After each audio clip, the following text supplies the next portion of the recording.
Jeshi la Polisi mkoa wa Mbeya linamshikilia Doto Lubongeja, mkazi wa Madundasi, wilaya ya Mbarali,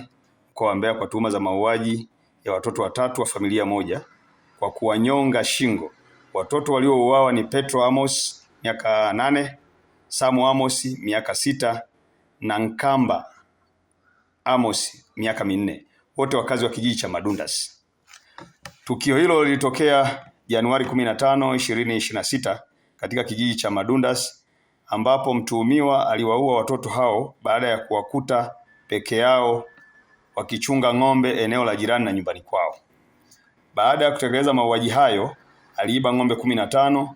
walizokuwa wakichunga watoto hao, kisha kuziswaga na kwenda kuzificha nyumbani kwa mjomba wake aitwaye Masoda Kurwa, anayeishi kijiji cha Madundasi B,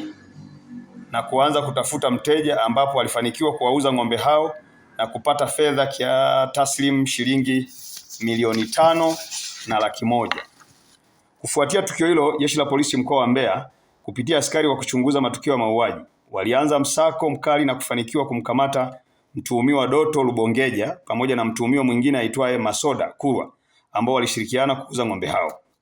Kupitia msako huo, askari hao walifanikiwa kuwapata ng'ombe wote 15 waliokuwa wameibiwa pamoja na fedha taslim kiasi cha shilingi milioni 5,100,000 zilizopatikana baada ya kuuzwa kwa ng'ombe hao. Jeshi la Polisi mkoa wa Mbeya linatoa wito kwa baadhi ya wanajamii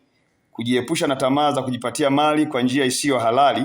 na badala yake kutafuta shughuli halali kwa ajili ya kujipatia kipato halali na sio kufanya uhalifu na ukatili kwa watoto kama ilivyofanyika katika tukio hili.